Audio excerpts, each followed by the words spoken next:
अस्सलाम वालेकुम स्टूडेंट्स, कैसे हैं आप लोग? उम्मीद है आप सब खैरियत से होंगे। आई एम सईदा कामना Nadeem, I am your biology teacher for class 9th। Students, आज जो टॉपिक डिस्कस करने हम जा रहे हैं वो सिंपल टिश्यूज़ की एक और टाइप है और वो है परमानेंट टिश्यूज़। परमानेंट टिश्यूज़ में हम फर्दर डिस्कस करेंगे परमानेंट टिश्यूज़ की टू टाइप्स को, जो कि हैं एपिडर्मल टिश्यू और ग्राउंड टिश्यू। एपिडर्मल टिश्यूज़ में हम उसकी डिटेल पढ़ेंगे और ग्राउंड टिश्यू में मैं आपको ग्राउंड टिश्यू की डेफिनेशन के साथ साथ उसके डिफरेंट रोल्स और स्ट्रक्चर के बारे में बताऊंगी। तो चलते हैं, अपना टॉपिक स्टार्ट करते हैं। स्टूडेंट्स, आज जो हम टाइप ऑफ टिश्यू पढ़ने जा रहे हैं वो भी प्लांट की एक फर्दर टाइप ऑफ टिश्यू है और वो है परमानेंट टिश्यू। हमने ये पढ़ा था अपने पिछले लेक्चर में कि परमानेंट टिश्यू भी किसकी टाइप है, ये सिंपल टिश्यू की ही टाइप है।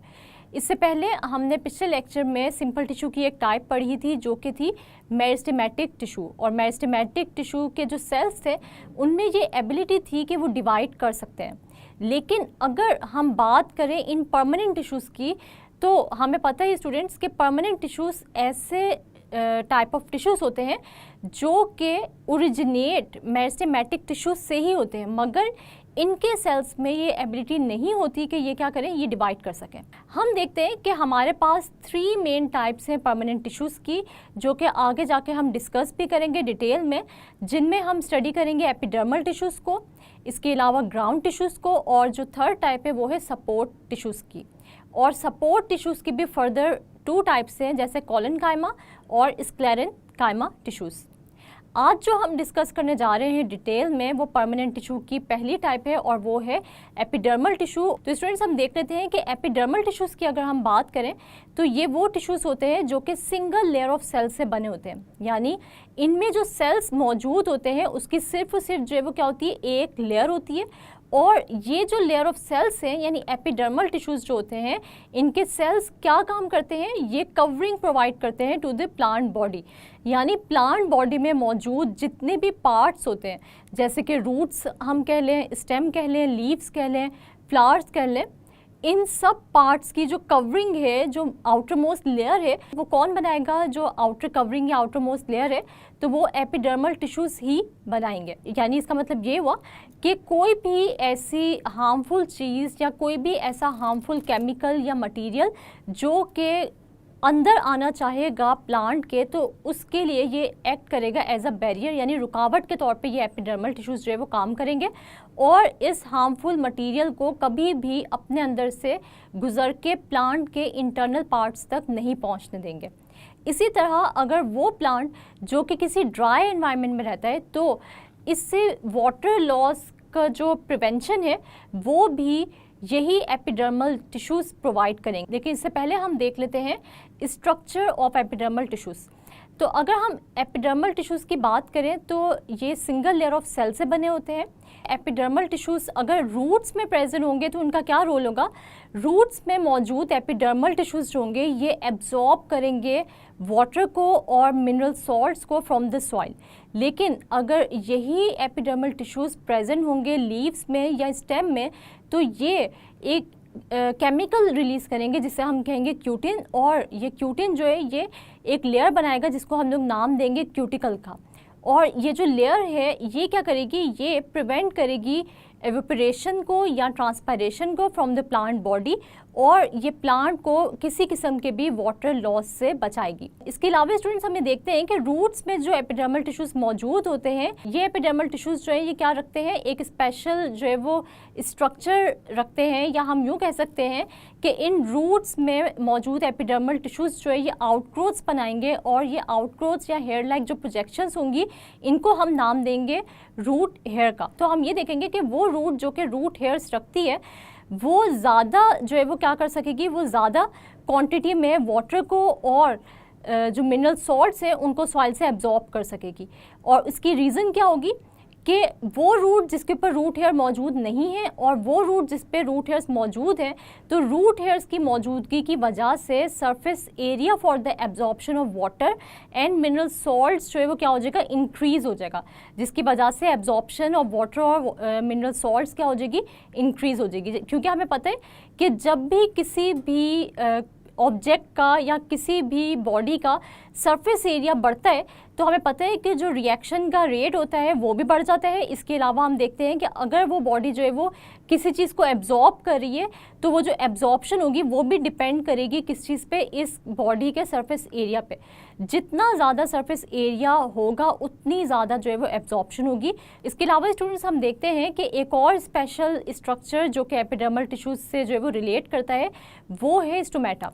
और हम देखते हैं कि एपिडर्मल टिश्यूज़ में कुछ ओपनिंग्स मौजूद होती हैं और ये ओपनिंग्स जो है वो आपको नज़र आएंगी लीव्स में। हम ये देखते हैं कि जो ओपनिंग्स हैं ये किस तरह बनती हैं। ये स्टोमेटा बनते हैं 2 गार्ड सेल्स से और ये जो गार्ड सेल्स होते हैं ये बीन शेप्ड होते हैं।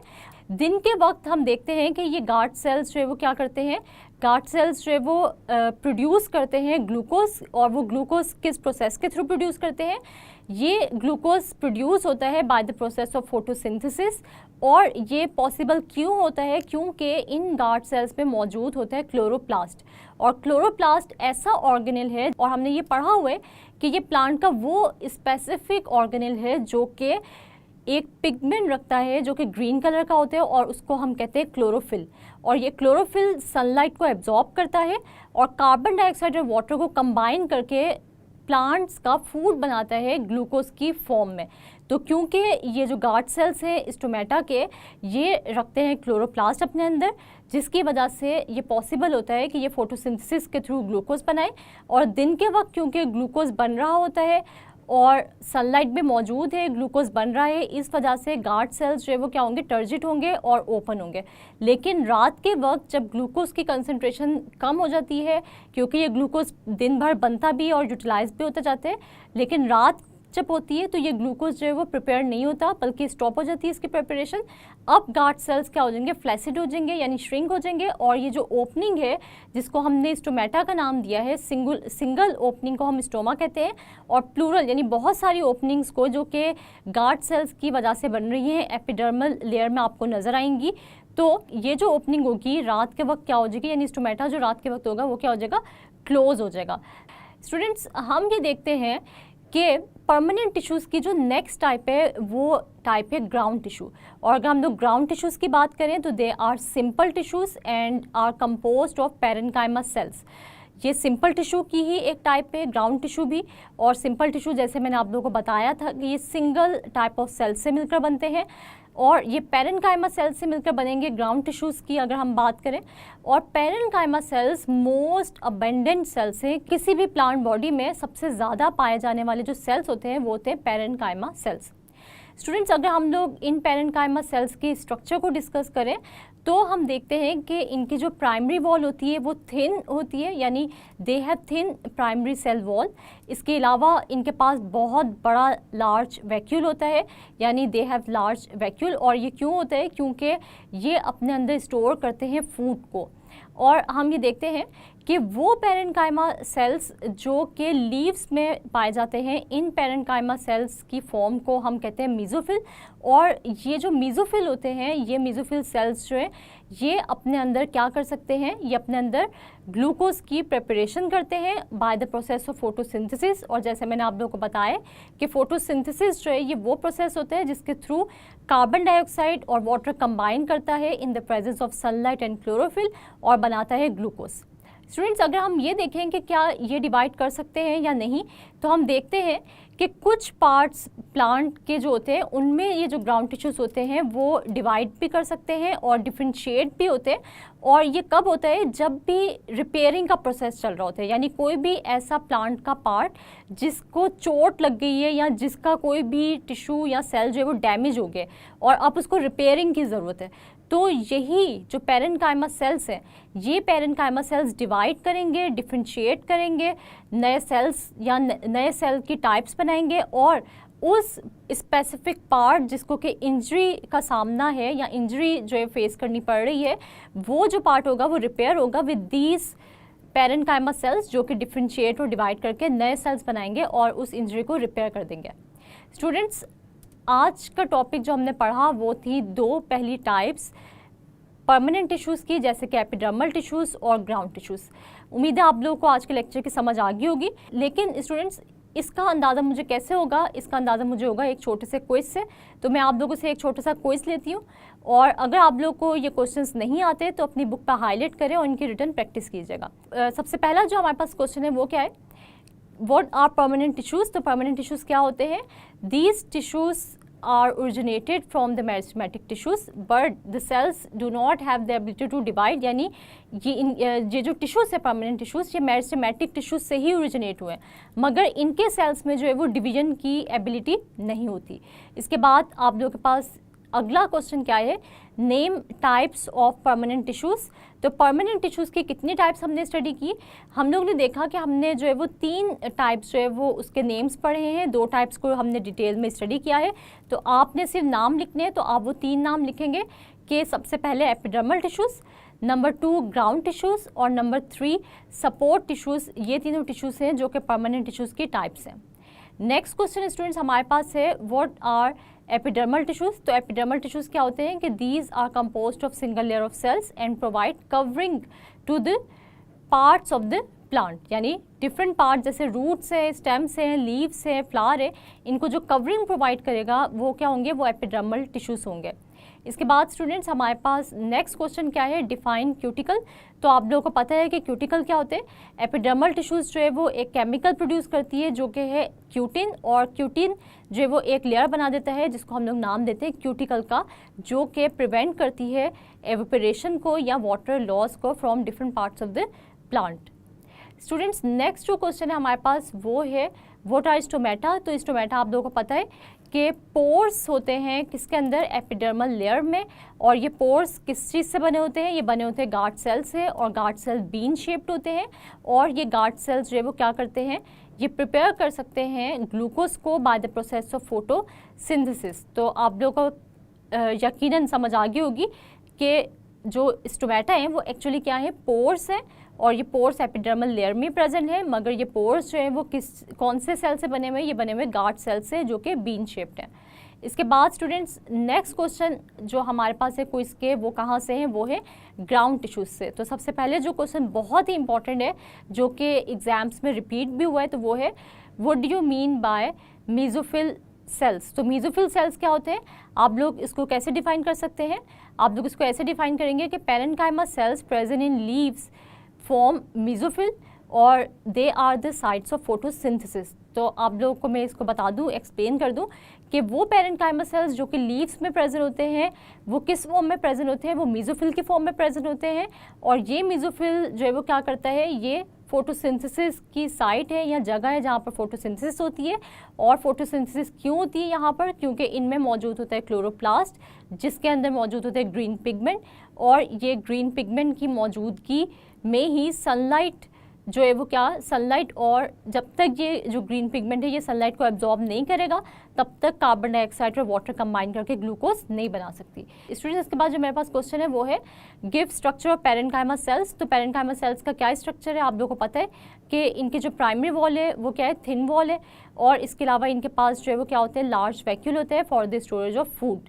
तो स्टूडेंट्स आपको यहाँ से जो मैंने शॉर्ट क्वेश्चंस बताया, आपने इन शॉर्ट क्वेश्चंस को हाईलाइट कर लेना है और इनकी रिटर्न प्रैक्टिस करनी है। अब मैं आपको एक लॉन्ग क्वेश्चन बताती हूँ जो कि आपसे पूछा जा सकता है परमानेंट टिश्यू से रिलेटेड।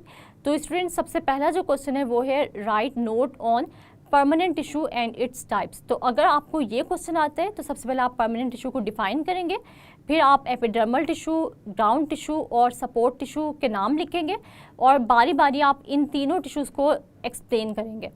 इसके बाद स्टूडेंट्स जो नेक्स्ट क्वेश्चन यहाँ से आ सकते हैं वो क्या है कि right note on epidermal tissues, यानी सिर्फ और सिर्फ एपिडर्मल टिश्यूज़ पर भी नोट आ सकते हैं। तो सबसे पहले आप लोग डिफाइन करेंगे एपिडर्मल टिश्यूज़ को। इसके बाद आप लोग जो है बताएंगे कि एपिडर्मल टिश्यूज़ जो है वो क्या क्या जो है फंक्शन या क्या क्या रोल प्ले करते हैं। अगर ये रूट्स में होगा तो ये एब्जॉर्प्शन करेगा वाटर और मिनरल सॉल्ट्स की। अगर ये लीव्स पर या स्टेम पे होगा तो ये एक एडिशनल जो है वो लेयर बनाएगा जिसको हम क्यूटिकल कहते हैं, और ये क्यूटिकल जो है वो एक केमिकल कंपाउंड से बनी होती है जिसको हम क्यूटिन कहते हैं। और क्यूटिकल का क्या रोल है? एवेपोरेशन को प्रिवेंट करना या ट्रांसपायरेशन या वाटर लॉस से प्लांट को बचाना। इसके अलावा आप फिर इसके स्पेशल स्ट्रक्चर्स को भी डिस्कस करेंगे जो कि हमने डिस्कस किए थे रूट हेयर्स और स्टोमेटा की फॉर्म में। इसके बाद स्टूडेंट्स हम एक और जो लॉन्ग क्वेश्चन यहाँ से आ सकता है वो है, right note on ground tissues. तो आप लोगों ने क्या करना है कि ग्राउंड टिश्यूज़ को पहले डिफाइन आप करेंगे, फिर आप बताएंगे पेरेन्काइमा सेल्स क्या होते हैं, फिर आप बताएंगे मेसोफिल क्या होता है, और फिर आप जो है वो इनकी क्या करेंगे, इनका रोल लिखेंगे, ग्राउंड टिश्यूज़ जो है वो डिफरेंट पार्ट्स में क्या क्या रोल प्ले करते हैं।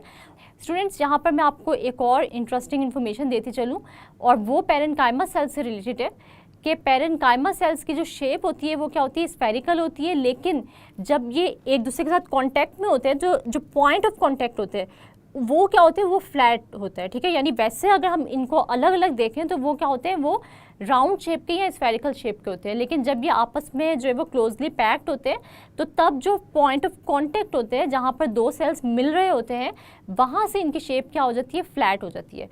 जी स्टूडेंट्स, तो आज हमने स्टडी किया परमानेंट टिश्यू की पहली दो टाइप्स को, जैसे कि एपिडर्मल टिश्यू और ग्राउंड टिश्यू, जिसमें मैंने आप लोगों को बताया कि एपिडर्मल टिश्यू किस तरह प्रोवाइड करता है covering to the plant body, और साथ साथ हमने इसके स्पेशल स्ट्रक्चर्स के बारे में पढ़ा, जैसे कि रूट हेयर्स के बारे में और स्टोमेटा के बारे में।